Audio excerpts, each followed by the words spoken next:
Hello ladies and gentlemen, Big Daddy Top Hat here. Professional wrestling and video games have been an extremely prolific tag team for an awfully long time now. In fact, it's hard to remember a time when we didn't have a regular slew of pro wrestling games flooding the market. One of the most consistent faces to appear in these titles, particularly during the early years, was none other than the immortal Hulk Hogan. So join me today as I'm going to be saying my prayers, taking my vitamins, and painting myself a completely ridiculous shade of orange while I bring you lucky people the entire wrestling video game history of Hulk Bloody Hogan. Yeah, brother. Today's tale starts off in the 1980s, with evidence of Hulkamania running wild beginning to become clear.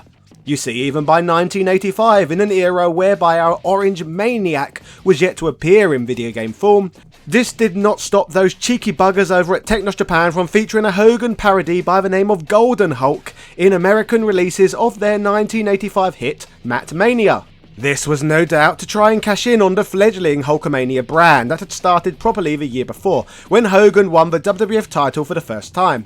As for our balding hero's first true appearance in video games, this would occur in an official capacity 2 years later, within 1987's bizarre Micro League Wrestling for Commodore 64, a game that was later released to other home computer formats too. By now, Hulkamania was close to its peak by this point, as Hogan had just defeated Andre the Giant at the insanely successful WrestleMania 3 to cement his place as the biggest wrestling star on the planet of the time. This epic encounter is now the stuff of legends, but although Hulk claimed to be the first and only man to ever slam Andre, and also to have performed this feat in front of over 100,000 screaming Hulkamaniacs, the reality of the situation was that he was lying, as many people had previously slammed the colossal Frenchman in high-profile matches in the past, and the attendance that night at WrestleMania 3 was only around 78,000. But nevertheless, it's all still real to me, damn it. As for Micro League Wrestling, it was essentially an extremely early and primitive example of a wrestling simulation rather than an actual action game. Players took it in turns to choose a move while their opponent did, well, exactly the same thing. Riveting stuff. But obviously, Hogan's story in video games was only just beginning, as our man's next appearance would occur within WrestleMania for the NES and WWF Superstars for arcades, which was not only the first officially licensed WWF arcade game, but created by Matt Mania makers Technos Japan. Both of these games were released in 1989, the same year our yellow and clad serial leg dropper appeared in the notorious cinematic stinker No Holds Barred, which also starred Tiny Zeus Lister. This was Hogan's first starring role, some 7 years after his appearance alongside Sylvester Stallone in Rocky III. And it is as painful to watch today as it was then. Not so much so bad it's good, as so bad it's bloody awful. Still, 1989 was a rather successful year for the Hulkster, as he also won the WWF Championship once again from his arch rival and Slim Jim enthusiast, Macho Man Randy Savage, ooh yeah, which was not the last time poor Macho would play second fiddle to Hogan. 1990 saw the release of WWF WrestleMania Challenge on the NES, which was a marked improvement over its primitive predecessor. This was the same year our man did an uncharacteristic clean job to the Ultimate Warrior at WrestleMania 6, in what would ultimately be a failed attempt to create a new biggest star in wrestling. Perhaps if Hogan didn't go off script and selfishly hog the limelight by emotionally handing the title over to Warrior to ensure that the cameras stayed on him for as long as possible, leaving him as the last image in fans' minds, things would have played out differently. Who knows? What we do know is the rather bleak and depressing fact that Hulk Hogan is now the only guy on the cover of WrestleMania Challenge who is still to be alive today. Maybe Hulkamania really does live forever. Back to happier news now, as 1991 saw the release of the classic WWF Wrestlefest at arcades. This title featured the most detailed and colourful incarnation of our swinly little hero to date, and is a title many fans still hold up as the greatest wrestling game ever made. High praise indeed. Technos Japan made awesome arcade games back then. That exact same year though, we got the dreadful WWF WrestleMania courtesy of Ocean Software on European-based home computers, as well as WWF Superstars on the Game Boy, which although it is a basic punch-kick affair, it's still quite impressive given the hardware limitations of Nintendo's little white brick. As well as appearing in all of these games and beating the evil Iraqi sympathiser and Renee from LOLO lookalike Sergeant Slaughter for the WWF title, our favourite blonde mustachioed maniac found time to star in the somewhat amusing Suburban Commando. Alongside fellow WWF alumni, The Undertaker that year too. Quite the productive 365 days for the Hulkster. Speaking of this piece of cinematic media, this would be the first time that Hulk Hogan appeared in a video game based on a movie, with Suburban Commando, I'm having trouble saying that, the video game, which was available for multiple home computer formats, including Amiga. In the early stages of this game, players get to control Hogan as he pilots an R-Type-like spaceship, before later engaging in James Pond-style platforming stages. It's all pretty bizarre for a game that stars Hogan. In terms of being in lots of wrestling games, the previous year would be topped in 1992, as our man appeared in Steel Cage Challenge for 8-bit home consoles and Game Gear, European Rampage Tour for home computers, WWF Superstars 2 for Game Boy, and the often fondly remembered Super WrestleMania for the Super Nintendo and Mega Drive. Phew! Although wrestling games were still in their formative years and were all pretty damn basic, Super WrestleMania moved the genre along a little bit with some gameplay developments and presentation aspects that were starting to make things seem a bit more like actual wrestling matches. Not the sort of praise one would normally bestow upon an LJN game, but this was definitely one of their better efforts. 1992 was a bit of a quieter year for Hogan on the wrestling front though, but that may have been due to the huge steroid scandal that emerged during that summer and would dominate headlines leading into 1993. Perhaps he should have stuck to the vitamins he was constantly promoting. Speaking of 1993, this year would see the Immortal One appear in the graphically impressive WWF Royal Rumble for the SNES and Mega Drive, King of the Ring for the NES and Game Boy, as well as on television to win back the WWF title for an unprecedented 5th time from the pseudo-Japanese Samoan Yokozuna. It seems Hulk was back on fine form this year, as on top of all of that, he made his return to Japanese wrestling with an extremely successful run in NJPW, and starred in 2 absolute box office bombs and complete stinkers in Mr. Nanny and Thunder in Paradise. 2 films I can highly recommend, and when I say recommend, I mean I recommend if you ever see copies of either of them to set them on fire, just in case you or anyone else should accidentally end up watching them. Although not a wrestling title, 1995 would see our guy Terry appear in a flop FMV game based on his flop TV show Thunder in Paradise, which was in turn based on the flop movie of the same name. The fact that this was released on Philips' ill-fated CDI console probably didn't help its chances of success, but if you're thinking that you've never seen or heard of this one, there's a bloody good reason for that. You simply have poor taste. Friend of the channel, Wrestling with Gaming, has even gone as far to refer to this as not only the greatest CDI game of all time, but also the greatest FMV game ever made. So play this one, brother. As much as a hidden gem that this game was, other than a copyright distinct clone in Super Fire Pro Wrestling, our man wouldn't officially appear in another game until WCW vs. the World, which was Hulk's first appearance in a WCW game since his multi-million dollar move over to Ted Turner's ambitious company that almost broke wrestling itself.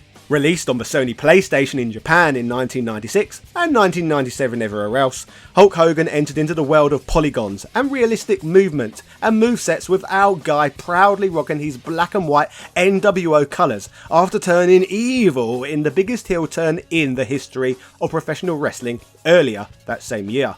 1997 would see Hogan take his big, fat, angular polygon head over to the N64, where he would feature in both WCW NWO World Tour and the Japan exclusive Virtual Pro Wrestling 64, as well as engage in WCW's most financially rewarding feud to date against Sting. Both of these games would receive a decent amount of praise, but it wasn't until 1998's WCW NWO Revenge that fans really gained a true appreciation for what has now come to be known as the Aki engine. Revenge won several awards, was highly praised on release, and along with WWF No Mercy released 2 years later on the same console, still also has a large fan base to this day, and is usually in those GOAT wrestling game conversations. 1998 was also the year that Hulk had his infamous feud against the Ultimate Warrior, which culminated in the disastrous clash at Halloween Havoc, which will go down as one of the worst pay-per-view matches in history. This whole debacle cost WCW millions and is rumoured to have only occurred because the ego-driven Hulkster wanted to get his win back against the Warrior from WrestleMania 6 over 8 years earlier. Fair enough, I suppose. The WCW games were also coming in thick and fast throughout the year, as 1998 also saw the release of WCW Nitro to PlayStation, N64 and PC, as well as WCW Thunder to PlayStation. Talk about oversaturating the market, it reminds me of my Street Fighter content. Naughty naughty. 1999 saw Hogan continue his reign of heel terror in his black and white NWO guise as he appeared in the somewhat underrated WCW Mayhem for PlayStation, N64 and Game Boy Color, although I can only really recommend playing the PlayStation version. Although by no means the best wrestling game out there, the smooth animations and surprisingly detailed polygons give one of the most accurate renditions of Hulk yet, and the commentary from Bobby Heenan and Tony Schiavone is ahead of its time. 1999 would see Hogan win the WCW title for the 5th time, and also wrestle as a babyface for the first time in several years, as well as make a cameo in a Muppet film, star in a TV movie called Assault on Death Mountain, and appear in 2 episodes of NBC sitcom Suddenly Susan. Is there anything this man can't do? Well, apart from being a reliable source of information, of course. The year 2000 would see Hulk enter a legal battle with WCW, which would ultimately cause him to never appear for the company again. It was also the year the tragic WCW Backstage Assault was released to the PlayStation, which was also the last WCW game ever. A sad end indeed, and I must say, when it comes crashing down and it hurts inside, you've got to take a stand and never ever play this game because it's bloody atrocious. It wouldn't be long before we got to see the man with the 24-inch pythons in another game though, as 2001 saw the release of Acclaim's Legends of Wrestling for PlayStation 2, GameCube and Xbox, as our man elected not to join the WWF when it initially purchased WCW, rather wait for his Time Warner contract to expire. He was technically a free agent and available to appear in this somewhat random title, featuring a makeshift roster of wrestlers who weren't under contract to anyone at the time. Players had the opportunity to create several very interesting dream matches, but the game engine was a bit ropey, so reception was muted. Its successor, Legends of Wrestling 2, released the following year, improved on things a little, but not enough to make a significant impact. Still, nice to see our guy making his 6th generation console debut. 2002 would also see Hulk re-sign with the WWF and find himself in a feud with The Rock, which was the catalyst for their incredible WrestleMania 18 match that completely blew the roof off the Sky Dome in Toronto and absolutely stole that show. A return to WWF also obviously meant an inevitable return to WWF video games, as 2002 was a particularly busy year, with Hulk appearing in Road to WrestleMania 18 for Game Boy Advance, Smackdown Shut Your Mouth for PS2, and WrestleMania 18 for GameCube. This was the era of each system getting some sort of console exclusive, so Hogan's in-game appearances started really mounting up here. On the PC side of things, 2002 would see Hogan added as expansion content to the very obscure PC collectible card game known as WWF with Authority, whereby players could utilise a Hulk Hogan card, even prior to the invention of Magic the Gathering Online. 2003 saw the Hulkster continue his triumphant return run back in the now WWE, with a fantastic feud with Mr. McMahon, a highly entertaining rematch with The Rock, and a memorable run as the masked Mr. America. He also appeared in the very silly indeed WWE Crush Hour for 6th generation consoles, which is essentially a Twisted Metal clone with wrestlers. He would also pop up in the quite enjoyable Raw 2 for Xbox and WrestleMania 19 for GameCube. It also saw him finish off his current run with WWE and head back to Japan for a very brief stint. No longer under contract, and never exactly one to turn down an opportunity to make a quick buck, our guy was now free to lend his likeness to the next Legends of Wrestling game, Showdown, which was released in 2004 to PS2 and Xbox. Unfortunately, aside from the commentary of Tony Schiavone, Bobby Heenan, and the always entertaining Larry Zbyszko, Showdown is a bit of a stinker, and not really worth bothering with. There's always some fun to be had in these titles for wrestling fanatics and lovers of nostalgia, but the actual game is a bit of a buggy mess. Thankfully, Hulk's WWE absence didn't last too long, and by 2005 he was back with the Stamford Giants, where he could appear in some actually good games. The first of which was Day of Reckoning 2 on the GameCube, closely followed by Smackdown vs Raw 2006 for the PS2 and PSP, which was the first game to feature all three of Hogan's attires, with players able to choose between the classic 80s NWO black and white or red and yellow feather boa look. Snazzy. This coincided with the Hulk rightfully being inducted into the WWE Hall of Fame just before WrestleMania that same year. It was also the year we were first introduced to the consistently hilarious and equally awkward reality show Hogan Knows Best, which uses the term reality as liberally as humanly possible, and also makes for some uncomfortable viewing at times, watching back with what we now know about the family. Hogan's WWE run would continue into the next year with a high-profile feud with the legend killer Randy Orton, in which the 52-year-old Hogan would emerge victorious over the 25-year-old Orton, who was poised to become one of the biggest stars in the company because Hulkamania, I suppose. His WWE video game career would also continue with a now extra shiny and textured 7th generation Hulkster making an appearance in Smackdown vs Raw 2007, which was released on Xbox 360, with ported down versions being made available on PS2 and PSP. Almost 2 long Hulkless years would pass before we got to see Thunderlips in another game, and that would come in the form of 2009's WWE Legends of WrestleMania, released to PS3 and Xbox 360. A curious title featuring comically muscular, slightly cartoonish versions of classic wrestlers battling it out in specific WrestleMania scenarios. 2009 would also be Hogan's last appearance in a WWE game for a while, as he made the move over to TNA Wrestling to partner with Dixie Carter in an extremely ill-advised attempt to go head-to-head with WWE. It was at this time he appeared as an exclusive playable character in the DS version of TNA Impact Cross the Line, released in 2010, and the mobile game TNA Wrestling Impact, released the following year.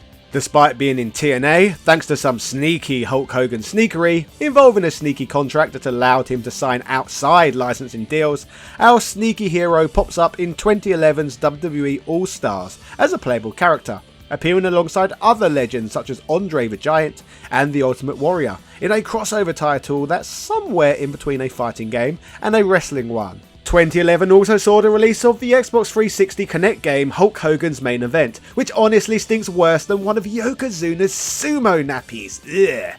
Hilarious that so many years past his heyday that things like this continued to exist. 2013 saw the end of Hogan's TNA run, and he's returned to good old WWE video games with appearances in WWE 2K14, WWE 2K15 and the strange mobile game WWE Immortals. This coincided with his 4th return to WWE, which ended abruptly when he was released unceremoniously from his contract and ejected from the Hall of Fame after it emerged he had been recorded saying some extremely objectionable and offensive things. This acrimony only lasted a few years, however, as our favourite red and yellow clad compulsive lying lunatic was welcomed back with open arms in 2018, much to the chagrin of some members of the roster and staff.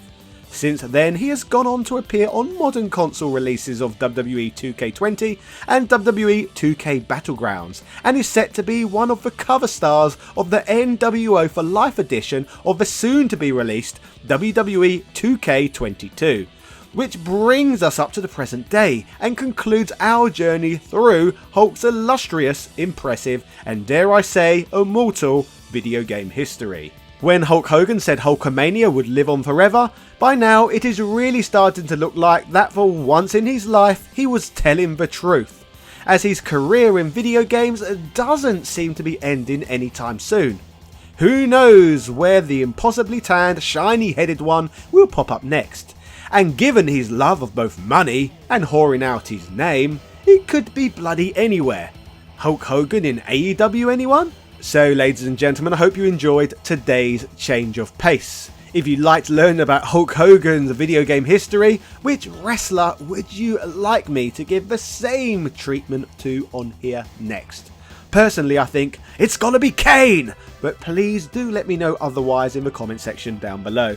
I am able to experiment with content like this on here in part due to the small group of top hat gaming maniacs out there who back the show over on Patreon. So if you want to help Top Hat Gaming Mania continuing to run wild, then head over to Patreon and show your support. Special thank yous go out to A Murder of Crows, Carl Johnson, Heo Paula Lopez, Nostalgia Collector, Ben Harradine, Corey Armar Sr., Ron Dinched, Evan Balder, Philip Namph, Azarakai, Dropkin Varela, Michael Cullix, Aiko, Jordan Durant, Ian Boyle, Nick Daniels, Princess Zana, Daniel Daly, Computer Man, House of a Ted, Gary Pinkett, ECU Professor, Johnny Holly, August Piazza, Justin Wang, Capcom vs SNK, Holmes Gonzalez, Man Shovel, Michael Hall, Sang Hee, Norma Stitz, Langston Miller, Noob, Sarah Powell, Blaming Renee, Marvin Liga, TOG Driver, Luis Viant, John Bates, David Ball, Chris Fisk, Rick67, Antonio Rodriguez, Craig Jenkins, Synth Spaces, Punk Toast, and everybody else who backs my work over on the Patreon platform. What you gonna do, brother? Back with Top Hat Gaming Man, of course. Yeah. Cheerio.